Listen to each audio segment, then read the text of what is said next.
I remember the morning after Lincoln's burial as if it were branded into my bones. The house was too quiet, the air too heavy, as though silence itself had grown teeth and meant to devour me. My children were still asleep in their room, their soft breaths rising and falling like fragile threads, and I stood in the kitchen clutching a mug of cold tea that I could not bring myself to drink. The steam had died long before, yet I kept holding it, as though it were the only warm thing left in my hands. The curtains hung limp against the windows. Lincoln had always been the first to draw them open, letting in sunlight, no matter how sick he had been toward the end. "Light belongs in a home, Laura," he used to say. "Darkness finds its way in easily enough. Let us not invite it." I heard his voice so clearly in my head that morning that I almost turned, expecting him to stand behind me in his old robe, smiling through tired eyes. But he was gone. The robe hung silent in the wardrobe, and the man who had worn it lay beneath earth that had not yet settled on his grave. Grief is a strange companion. It does not knock politely before it enters. It breaks down the door, sits in your chest, and rearranges every breath you take. I felt it pressing on me with cruel fingers as I tried to swallow a piece of bread, only to set it back on the plate untouched. Even food seemed like betrayal. How could I eat when Lincoln was gone? Yet amid this drowning sorrow, something else lurked, something sour and sharp. I had seen it in Abigail's eyes at the burial, in the way her lips thinned when the priest spoke about Lincoln's devotion to his wife. I had seen it in the sidelong glances of Lily and Rose as they whispered to each other instead of weeping for their brother. They did not mourn him, not truly. They mourned the grip they thought they had on him, a grip I had loosened without even trying. When Lincoln fell ill, I never imagined his death would come so soon. He had been strong, broad-shouldered, a man whose laughter could fill a room. Watching him waste away had been a torment I would not wish on any enemy. Yet even in sickness, he had thought of me and the children. Late at night, when he thought I was asleep, I heard him dictating instructions to his lawyer over the phone, his voice hoarse but steady. He wanted to make sure we would be safe, that I would not have to struggle if he did not survive. I knew then how deep his love ran, how much he wanted me to carry on even if he could not. Still, I had not prepared myself for the weight of his absence. I had not prepared myself for the storm that was about to break over my head. That morning, I heard a knock on the door, sharp, insistent, the kind that does not belong to a friend or neighbor offering condolences. My hands trembled as I set the cup down and went to answer.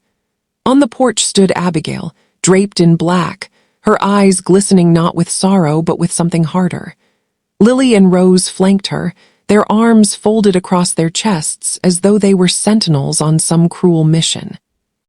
"Laura," Abigail said, her voice low but steady, "we need to talk about Lincoln's property." My stomach clenched. The burial soil was still fresh, and already she had come not to comfort, not to hold her grandchildren, but to claim what she believed was hers. "Not now," I whispered, my throat raw. "Please, not today." Her lips curved into something that might have been called a smile if it had not been so cold. "It cannot wait, dear. You may think you hold everything, but let me remind you, Lincoln was my son before he was ever your husband." The words cut, clean and deep. Rose muttered something about me being selfish, and Lily added a bitter laugh. I stood in the doorway, my body blocking the entrance, my heart pounding in my ears. Behind me, I thought I heard the rustle of my children stirring awake, and instinct rose in me like fire. They would not see their grandmother sneering at their mother, not today. "You should leave," I said, my voice shaking yet stubborn. "This is my home. You will not storm it as though I were some intruder." Abigail's eyes narrowed, her face hard as stone. "We'll see about that," she said. Then she turned, her daughters following, and they walked down the path with the air of women who believed themselves victorious already.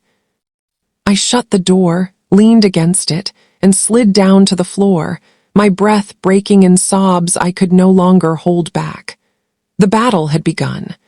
Lincoln had loved me enough to entrust me with everything he had worked for, but he had underestimated the hunger of those who called themselves his blood.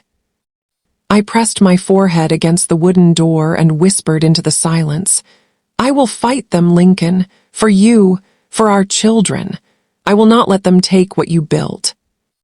And in that promise, fragile as it was, a spark of strength stirred in me. It was only the beginning. The day of the will's reading felt heavier than the burial itself. Grief at least allowed silence, but legal matters stripped mourning bare and left only the clinking of pens against papers, the clearing of throats, and the sterile smell of offices that had never known the warmth of love. I dressed the children first, smoothing Sarah's little dress and buttoning Daniel's shirt, though neither understood why they were being dragged to a place so cold. Daniel asked if we were going to see Daddy again, and I froze, my hands stilling against his collar. How could I explain that this was about what Daddy had left behind, not about Daddy himself? My lips quivered as I kissed the top of his head and whispered, "No, my love, but this is important for us, for you and your sister." When we arrived, the lawyer's office looked just as I remembered. Shelves lined with thick books, leather chairs that creaked when you sat, a mahogany desk polished to a mirror's shine. Behind it sat Mr. Matthews, the man who had guided Lincoln through his last decisions. He rose when I entered, his expression respectful, but I could see pity in his eyes. I hated pity. It felt like a hand placed too gently on your back, never meant to steady you, only to remind you of how far you had fallen. Then came Abigail, sweeping in with her daughters like a queen with her courtiers. Their mourning clothes were elegant, the kind that whispered of money and taste, yet the stiffness in their postures betrayed their true nature. Lily and Rose avoided looking at me directly, but Abigail's eyes locked on mine the way a hawk watches a rabbit. Mr. Matthews cleared his throat. "Thank you all for coming. As you know, we are here to review the last will and testament of Mr. Lincoln Dawson." The sound of my husband's name in that sterile room almost broke me. I pressed my palm against my thigh to keep it from trembling, but my chest still ached with a hollowness I could not hide. The lawyer unfolded the document, his voice steady as he began to read. "I, Lincoln Dawson, being of sound mind and aware of my condition, do hereby declare this as my last will and testament." Every sentence fell into the room like a drop of water on stone. My heart pounded with each line because I knew what was coming, and yet I feared the storm it would unleash. He began with provisions for his mother. "To my mother, Abigail Dawson, I leave the sum of 20 million naira, along with rights to the cottage in Riversdale." Abigail's lips curved faintly, as though she had expected nothing less. Her daughters straightened in their seats, smugness flickering between them. Then came their turn. "To my sisters, Lily Dawson and Rose Dawson, I leave the sum of 15 million naira each to support them in their endeavors." Lily let out a small sigh of triumph, while Rose glanced at me, her mouth twisting into something between pity and contempt. And then came my name. "To my beloved wife, Laura Dawson, I leave the entirety of my estate, including the family house, businesses, and all remaining assets, to be held in trust for her and our 2 children, Sarah and Daniel." The room went still. My children shifted beside me, unaware of the weight of what had just been said. My eyes blurred as the words sank in, not because I cared about wealth, but because I heard in them the echo of Lincoln's love. He had thought of me, of us. He had placed his trust in my hands, even as death reached for him. The silence broke like glass. Abigail slapped her palm on the armrest of her chair, her voice sharp and cold. "This is nonsense. My son would never leave the bulk of his property to her." She twisted him. She filled his head with lies when he was sick. Mr. Matthews lifted a hand. "Mrs. Dawson, I assure you, these are your son's own words, signed and sealed in my presence. He was of sound mind." Rose leaned forward, her eyes blazing. "Of sound mind? He was on medication, weak and vulnerable. She took advantage of him. Everyone knows it. Lily added, her tone bitter. She was never one of us, and now she thinks she can sit on everything my brother built. I sat still, though every part of me trembled. I wanted to shout, to tell them of the nights I spent wiping Lincoln's forehead, the mornings I held his hand as he struggled to breathe. I wanted to remind them of the love we had shared long before illness, of the vows we had spoken when no fortune hung in the balance. But I kept silent.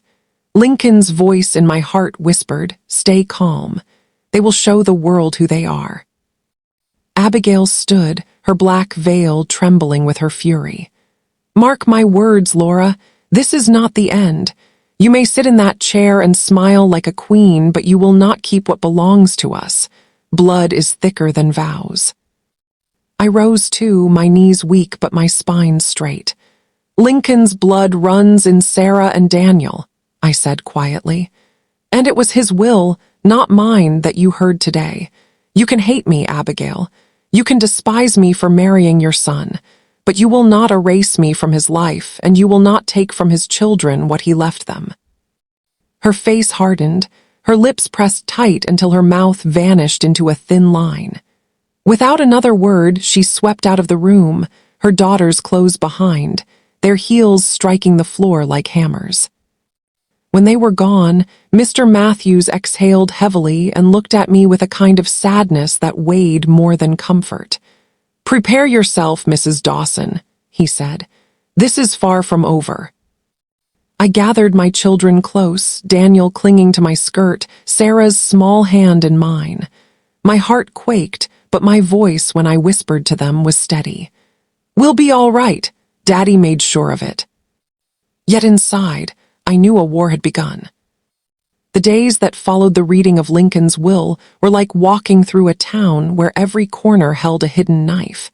I could not step into the market without feeling eyes on me, nor greet a neighbor without sensing that their smile carried judgment. Rumors moved faster than breath, carried by lips that fed on scandal. And I knew whose hands had sown those seeds, Abigail's and her daughters. It began with whispers. At the bread stall, two women leaned close, their heads together like conspirators. "They say she bewitched him," one murmured, glancing at me before turning away. At the well, another voice floated across the water, low but sharp. "Poor Lincoln, blinded by her until the very end." Even in the church pew, where I sought only silence and prayer, I caught the subtle stiffening of shoulders when I sat down, the avoidance of eyes that once met mine warmly. I carried my basket through the market one morning, Daniel tugging at my arm, Sarah skipping beside me, and though I kept my head high, every word that drifted to my ears pierced me. They called me greedy. They said I had locked Lincoln away in his final months, shutting out his family so I could claim his wealth for myself. They said I had forged the will, pressing his weak hands to paper when he could no longer resist. Lies, all lies. But lies, I learned quickly, had wings, while truth crawled slowly on its belly. At home, the children began to ask questions. "Mama, why did Grandma not hug us at church?" Sarah's wide eyes were full of hurt. I knelt and held her close, whispering, "Sometimes people are too sad to show love, but you must remember, Daddy loved you more than anything." Daniel asked fewer questions, but I saw the way his little jaw tightened, the way he clung to my skirts as though the world itself might try to snatch me away. At night, when the children were asleep, I sat alone in the parlor, the lamp casting shadows against the walls. I thought of Lincoln, how his laughter had filled this same room, how his presence had made every corner feel safe. Now the walls pressed closer, heavy with memories. I reached for his chair, running my hand along the armrest as though touching it might bring him back. "You left me strength, my love," I whispered into the emptiness. "But they mean to strip it from me." One evening, the storm broke more openly. I was on my way home from the tailor's shop when I passed by the square. Abigail stood there with Lily and Rose, their voices carrying above the murmurs of the crowd. "She trapped my son in marriage, drained his spirit, and now she clings to his wealth like a leech," Abigail declared, her voice shaking with the fire of practiced grief. People nodded, their faces grave, some muttering in agreement. I stopped, my hands tightening on the basket I carried. Rose caught sight of me and smirked, her voice rising so all could hear. "There she is, the widow who turned our brother's death into her gain." Lily added, "If justice lives in this town, she will not keep a single coin. We will see to that." For a moment, shame burned my face and I wanted to flee, to hide from the glares. But then I thought of Sarah's tears, Daniel's questions, and Lincoln's trust. A strange calm settled over me. I stepped forward, my voice steady though my heart thundered in my chest. "You speak loudly, but volume is not truth," I said. The crowd hushed, eyes shifting from Abigail to me. "Lincoln was not your prisoner. He was my husband, and he chose me every day of his life. He left you what he thought fair, but he entrusted his children and his home to me. No rumor, no slander will erase that." Abigail's eyes flashed, her hand clutching her shawl. "You will regret standing against us," she hissed. I looked at her, at the bitterness etched into her face, and I felt a pang of sorrow, not for myself, but for the emptiness that drove her. "Perhaps," I said softly, "but I will regret more if I do not stand at all." The silence that followed was thick. I turned and walked away, my children's hands clasped firmly in mine. Behind me, I heard the buzz of whispers swell again, but they no longer struck me like knives. They sounded like the hiss of snakes, dangerous yet cowardly, unable to strike as long as I kept walking. That night, I lay awake long after the children had fallen asleep. I knew Abigail would not stop. Her hatred was not the kind that burned quickly and died. It was the kind that smoldered, waiting for the chance to consume everything in its path, and she had Lily and Rose to feed the fire.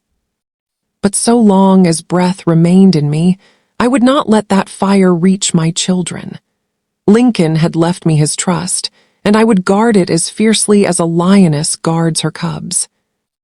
I closed my eyes, whispering into the silence, "Come what may, I will not yield." And in that vow, I felt a small measure of peace.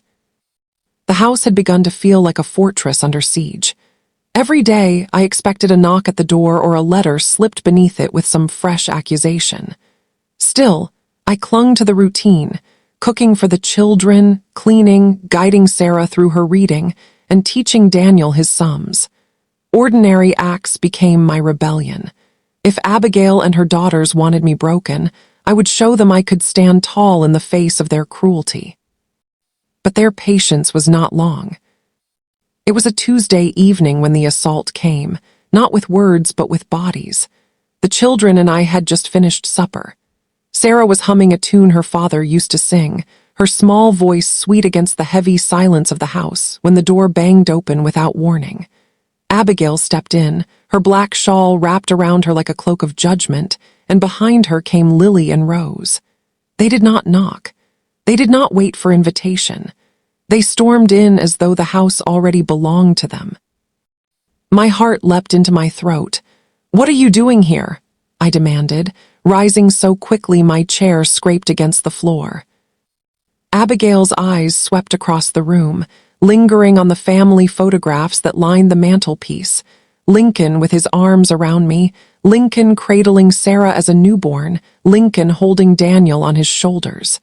Her lips pressed into a hard line. "This house is my son's legacy," she said coldly, "and you have no right to it. We are here to take what belongs to us."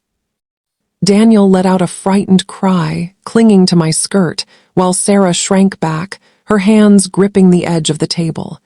Fury surged in me, but I kept my voice steady. "You will not barge into my home like thieves." Lily stepped forward, her eyes sharp. "Thieves! We are his blood. You are nothing but an interloper who used her charms to get his name. Everyone knows it." Rose added with a sneer, "You think a piece of paper will keep us from reclaiming what is rightfully ours?" Before I could answer, Abigail moved past me, her hand sweeping the photographs off the mantel with one vicious motion. They crashed to the floor, glass shattering, images of Lincoln's smiling face splintering beneath her feet. My breath caught in my chest.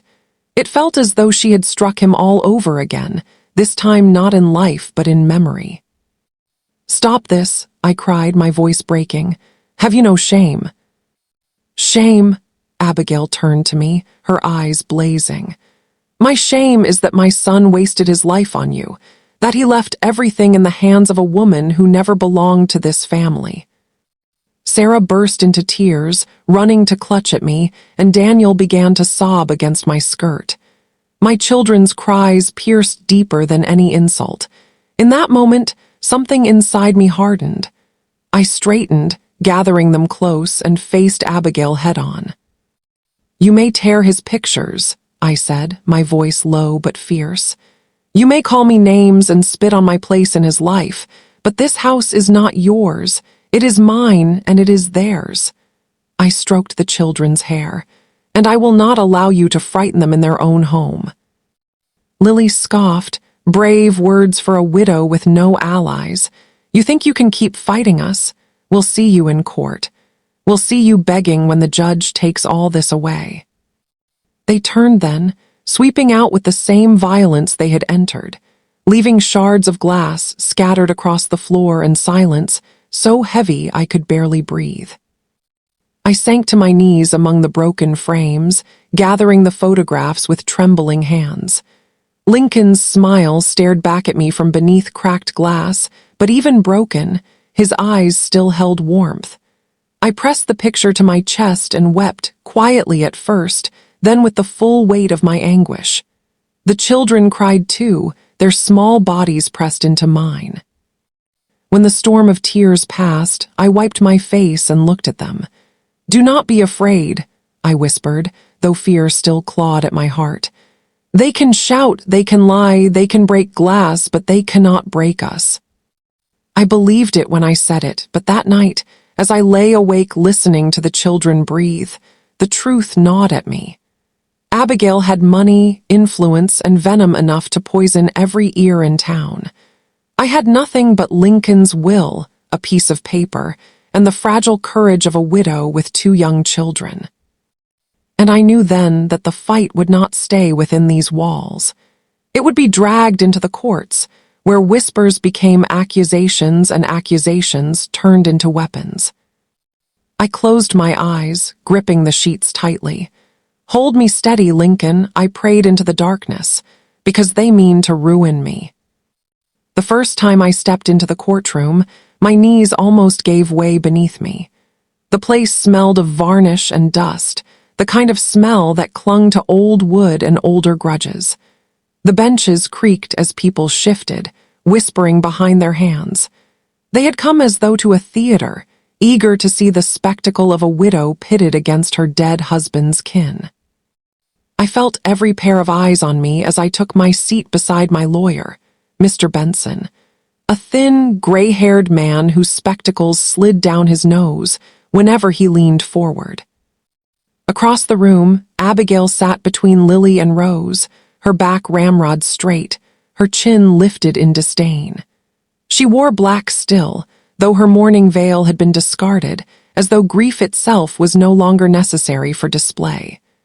Lily's lips curled into a faint smile when she saw me, while Rose tapped her fingers against the table, impatient for the fight to begin. The judge entered, and silence fell. Papers rustled, gavels struck, and then the war began. Abigail's lawyer rose first, his words sharp and deliberate. "Your Honor, my clients contend that the will presented is fraudulent. At the time of signing, Mr. Lincoln Dawson was gravely ill, under heavy medication, and not of sound mind. We believe the widow, Mrs. Laura Dawson, manipulated him into leaving the majority of his estate to her, thereby depriving his blood relatives of their rightful inheritance." The words cut through me like knives, though I had prepared myself for them. Still, hearing them spoken aloud in that solemn chamber made my stomach twist. I gripped the edge of the table until my knuckles whitened. Mr. Benson stood, his voice steady, though softer than the booming tones of Abigail's advocate. "Your Honor, this is not a matter of manipulation but of love. Mr. Dawson made his wishes known clearly, in full consciousness, and under my supervision. I oversaw the drafting and the signing of the will. The accusation of fraud is baseless and cruel." The judge nodded, and witnesses were called. Abigail was the first. She walked to the stand with an air of righteous grief, her black gown sweeping the floor. When she spoke, her voice trembled just enough to stir sympathy. "My son was a good man," she said, "but in his final months he was not himself. He was weak, vulnerable, and isolated. This woman," she pointed at me as though I were poison, "kept him from us. We were denied access to him, denied our right as family. And now she stands to profit from his confusion and suffering." Gasps rippled through the gallery. I felt heat flood my cheeks. I wanted to cry out lies, but Mr. Benson pressed a calming hand to my arm. My turn would come. Lily and Rose followed, their stories rehearsed, their voices smooth. They spoke of how Lincoln grew distant after marrying me, how I had turned him against his family, how he had grown paranoid and erratic before his death. They painted me as a schemer, a woman with a soft smile and sharp claws hidden beneath. Each word landed like a stone, burying me deeper beneath their falsehoods. Finally, my name was called. My legs felt like lead as I walked to the stand. I sat, placed my hand on the worn Bible, and swore to speak the truth. The courtroom seemed to shrink around me as every face turned expectant. Abigail's lawyer leaned forward. "Mrs. Dawson, were you present when your husband signed the will?" "Yes," I said, my voice steadier than I felt. "And at that time, was he not bedridden, weak, and heavily medicated?" "He was ill," I admitted, "but his mind was clear. He knew exactly what he wanted." The lawyer's eyes narrowed. "And what he wanted, conveniently, was to leave everything to you. Did you encourage this decision?" I felt my throat tighten. I never asked for his wealth. I only asked for his love, and he gave it freely. The will was his choice, not mine. A murmur spread through the room. The lawyer pressed on, but I met each question with truth, though my heart pounded harder with every exchange. When Mr. Benson questioned me, he asked about Lincoln's character, about our life together, about the promises he had made for our children. I spoke of the nights I held his hand, of the way he whispered his wishes when he thought I was asleep, of the careful instructions he gave to secure our future. Tears welled in my eyes, not of weakness but of love remembered, love too strong to be erased by lies. At one point, I caught sight of Sarah and Daniel in the back of the courtroom, seated with a neighbor who had agreed to watch them. Their wide eyes fixed on me, searching for courage in my face. I straightened my back and spoke louder, not just for the judge, but for them. By the time I stepped down from the stand, my legs trembled, but I held my head high. Abigail's glare followed me, burning like fire, but beneath her fury I thought I saw a flicker of doubt. The judge called for adjournment. Papers shuffled, voices rose, and the crowd spilled into the hallway, buzzing like bees around a hive. I gathered my children and held them close. Sarah pressed her small hand to my cheek. "You were brave, Mama," she whispered. Brave. The word felt foreign on my tongue, but I clung to it like a lifeline. I had faced their lies and stood unbroken. Yet I knew the battle was not finished. It had only begun, and the next strike would cut deeper.